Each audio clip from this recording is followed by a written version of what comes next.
जय हिंद दोस्तों, सैनिक समाचारों में आपका हार्दिक स्वागत है। सबसे पहले बात करते हैं रोज की तरह हेडलाइंस की। हेडलाइंस में बात करूंगा सेना के एक लेफ्टिनेंट कर्नल साहब, एक मेजर साहब और 4 जवानों को भावभीनी श्रद्धांजलि, अंतिम सैल्यूट और उनकी इस अंतिम यात्रा के ऊपर।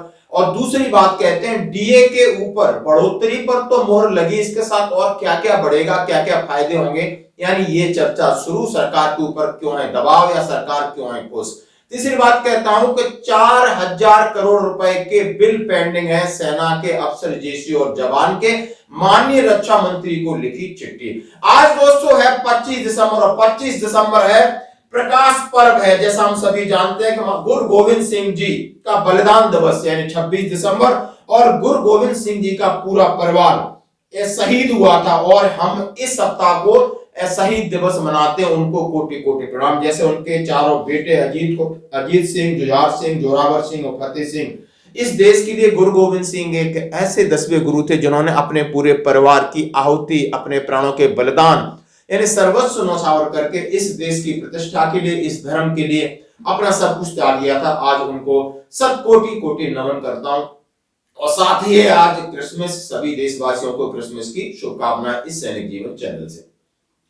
खबरें करते हुए साथ से सबसे पहले मैं बात करूंगा, जैसे आप फोटो देख रहे हैं, लेफ्टिनेंट कर्नल कर्णवीर सिंह। हाँ जी दोस्तों, 160 TA में J&K राइफल्स के जांबाज साहब ने 2015 में आतताई और आतंकवादियों से लड़ते हुए गंभीर रूप से घायल हो गए। तब से 2015 से जिंदगी की जंग लड़ रहे थे दोस्तों, चल नहीं पा रहे थे, बेड पे थे और कल उनका देहांत हो गया, यानी कल वो वीरगति को प्राप्त कर गए और देश उनको नमन करता है। और दूसरे बात करता हूं मेजर मनोज कुमार साहब है, ये किसी सिख रेजिमेंट के 12 आसाम में पोस्टिंग थे।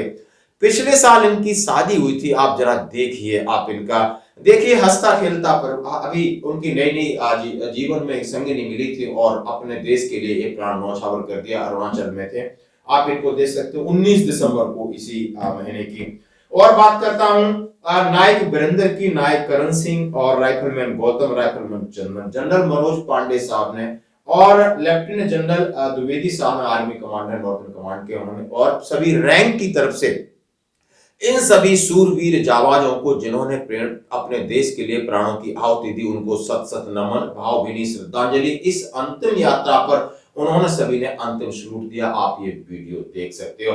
और ये होता है एक हस्र जिसके लिए हमेशा सुलझर तैयार होता है कि अपनी मातृभूमि के लिए जो भी बलिदान होगा हम देने को तैयार हैं। आप समझ सकते हो इनके परिवार के ऊपर क्या बीत रही होगी, ये एक सोचने वाली बात है। बढ़ते हैं अगली खबर की तरफ। जैसे हमने आपके साथ डीए की बात की, तो आप डीए की न्यूज शुरू हो गई दोस्तों, और ये भी बिजनेस न्यूज, जी न्यूज की तरफ से आया है कि मौजूदा ट्रेंड के मुताबिक महंगाई भत्ता 21% तक पहुंच सकता है। अगर ऐसा हुआ तो 5% का उछाल आएगा। वहीं अगर इंडेक्स में 4% की बढ़ोतरी तो महंगाई भत्ता 50% होगा। हाँ जी दोस्तों, ये कंफर्म है, जैसा कि बिल्कुल सत्य है कि 50% के पार 51% पहुंचना है। और सरकार भी खुश है क्योंकि सरकार को एक मुद्दा मिल गया है। आपको खुश करने के लिए एक लॉलीपॉप मिल गई और सरकार चुनाव से पहले बिल्कुल, जैसा कि हम सभी जानते हैं, जनवरी का जो महंगाई भत्ता है लगभग मार्च तक खींचेगा, क्योंकि फरवरी में जनवरी के आंकड़े आते हैं, मार्च में इसकी घोषणा होती है। सरकार इसको जल्दी ही घोषणा करेगी, जल्दी ही लागू करेगी, जल्दी एरियर देगी, क्योंकि उसको चुनाव में जाना है। और इसके साथ बनने वाले एचआरए जो फायदे हैं या मर्ज करेगी, कोई ना कोई इसका बहुत बड़ा आपको चॉकलेट नहीं, अभी केक बना के आपके सामने लाएगी, जैसा कि ये न्यूज कह रही है। आने वाला नया साल केंद्रीय कर्मचारियों के लिए काफी अच्छा रहने वाला है। नए साल के तोहफे के तौर पर उन्हें बढ़ा हुआ महंगाई भत्ता मिलेगा। हालांकि इसके लिए मार्च तक इंतजार करना पड़ेगा, लेकिन अभी आप समझ सकते हो 7 दिन बाकी, 31 दिसंबर उनके लिए बड़ी खुशखबरी आ सकती है। दरअसल AICPN के इंडेक्स नवंबर 31 तक जारी किए जाएंगे। इससे पता चल जाएगा कि जनवरी 2024 में महंगाई भत्ता कितना बढ़ेगा। और जैसे कि उन्होंने कहा है कि मौजूदा जो आंकड़े हैं 49% तक पहुंच गया है और अगले 8 दिन में 2 महीने का जो आएगा उसमें लगभग 50-51% कंफर्म है। अक्टूबर 2023 का उन्होंने आंकड़ा बताया था कि 138 पर हमारी अंक पहुंचे थे और 0.9 की वृद्धि हुई थी। 49.08% हमारे को मोहर लग गई है। और हम देख सकते हैं कि यही सूचकांक रहा। आरबीआई गवर्नर ने भी संकेत दिए हैं कि इसके चलते महंगाई भत्ते में 1.5% की और बढ़ोतरी देखने को मिल रही है। यानी 4 कम से कम 5% बढ़ेगा, ये कंफर्म कर दिया है। इन्होंने कहा है जनवरी 2024 में महंगाई भत्ते में 5% की उछाल देखने को मिल रही है। अब तक के आंकड़ों का आकलन करें तो 4 तो फिक्स हो ही गया, इन्होंने कहा है। और महंगाई भत्ता इस तरीके से उन्होंने सारे आंकड़े दिए हैं, जनवरी 2023 से लगा करके अक्टूबर 2023 के पूरे आंकड़े दिखा रहे हैं। और उन्होंने अक्टूबर 2023 का जो 49.08 है, ये कुछ भी नहीं बढ़ता है, ये इसी स्थिति में रहता है, तब भी 50.60 यानी 51% तो वैसे ही पहुंच रहा है। ये जो आप खबर देख सकते हो इसके साथ लिखा है, जैसे मैं कह रहा हूं कि जैसे ही आपका है तो 50% के बाद हमारे एचआरए की वृद्धि होती है, दूसरे और अलाउंसेस बढ़ जाते हैं सैनिकों के, केंद्रीय कर्मचारियों के। और साथ साथ चुनाव है तो चुनाव के लिए अब लॉलीपॉप नहीं, सरकार के लिए केक सामने। अब सरकार इसको 50% डीए को बेसिक पेंशन या पे में मर्ज करेगी या और क्या नया फार्मूला लेके आएगी, क्योंकि सरकार के ऊपर अब ऐसा कोई दबाव नहीं, क्योंकि उसको 8वें वेतन आयोग से पहले एक ऐसी चीज मिल गई जो केंद्रीय कर्मचारियों को खुश कर सकती है। जैसा कि केंद्रीय कर्मचारी लगातार आपने देखा, पेंशन समाज है, दूसरे संगठन है, सरकार के ऊपर लगातार दबाव बना रहे हैं कि आप 50% डीए के बाद इसको मर्ज करिए, आप 18 महीने डीए का एडिट दीजिए, आप 8वां वेतन नहीं आपको उसको ऑर्गेनाइज कर रहे हैं तो उसको 3.68 का फैक्टर लागू करने की घोषणा कीजिए। यानी सरकार के चीजें ये पहुंच चुकी हैं और सरकार चुनाव से पहले चुनावी वादा में जरूर कोई बहुत बड़ी चीज लेके आएगी। आप बढ़ते हैं अगली खबर की तरफ। हाँ जी दोस्तों, जैसे हमने कहा कि हाँ मैं 4000 करोड़ की बात कर रहा हूं और ये लेटर है पूरा माननीय रक्षा मंत्री जी के लिए लिखा गया है। कोई मीटिंग हुई है सेक्रेटरी एसडब्ल्यू से और उसमें ये पॉइंट है, ये कोई इस तरह हवा में उड़ती हुई खबर नहीं है, एक ग्राउंड की खबर है। श्री राजनाथ सिंह ऑनरेबल रक्षा मंत्री south block allotment of required fund for ECHS ex serviceman ESM and their dependents facing numerous problem due to non-clearance of wills of implement hospital.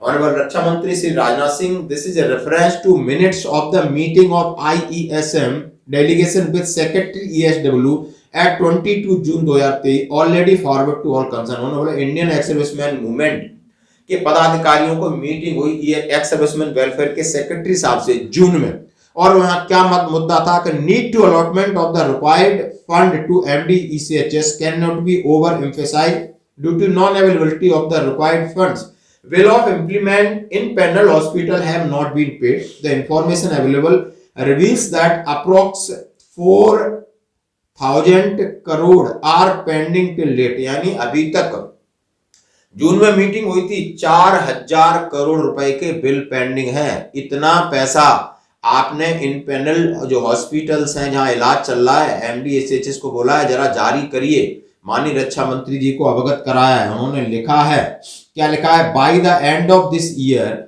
31 March 2024 the pending bills are likely increase to approximate 6000 crore. यदि आपने implement नहीं किया तो जो financial year खत्म होगा 31 March 2024 तो वहां तक आपके 6000 करोड़ की रिक्वायरमेंट होगी। Consequently, ESM of their dependent are facing numerous problems in getting their requirements super specialty healthcare in the independent hospitals. उन्होंने कहा है इसकी वजह से ECHS के ऊपर काफी लोड पड़ रहा है और प्रॉब्लम हो रही है सर्विसमैन को, अफसर हैं, जेसीओ आ रहे हैं, उनके डिपेंडेंट्स को। This issue was discussed by Secretary SW during the ISM delegation meeting on 22 June 2023. It was stated by Secretary that there was not shortage of fund.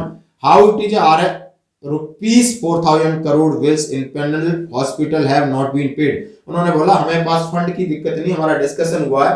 फिर ये क्यों कि जब एक जवान या जेसीओ अफसर इलाज कराने जाता है वहां पर कुछ ऐसी चीजें होती हैं वो नहीं देते हैं तो खुद इंडिविजुअल अपने पैसे से लगाता है। और आईसीएचएस का कहना होता है कि मैं आप बिल लगाइए, मैं पैसा आपको मिल जाएगा, लेकिन पैसा कितना पेंडिंग है वो आप समझ चुके हो, 4000 crore. May be requested for personal influence of allocation of sufficient fund is not only ensure payment of independent hospital but also other ECHS requirement of fund to service of ECHS effectively and efficiently. ISM feel there is a need to allotment of approximately 6,000 crore more fund of MDSHS till the end of ASM. उन्होंने कहा and early action to requested please our letter 21 December 2023 उन्होंने letter लिखा है, ये letter की copy भेजी है और उन्होंने कहा है और सीधा जनरल पांडे साहब को कॉपी किया, तीनों चीफ को किया, सीडीएस को किया, आप समझ सकते हो। और आईएएस सेक्रेटरी एसडब्ल्यू को किया है और मेजर जनरल सतवीर साहब के साथ है। आप समझ सकते हो उन्होंने कहा कि इससे जवानों के इलाज में प्रॉब्लम आ रही है, फंड तो चाहिए चाहिए। दोस्तों आज की खबर में इतना ही, बने रहिए हमारे साथ। जय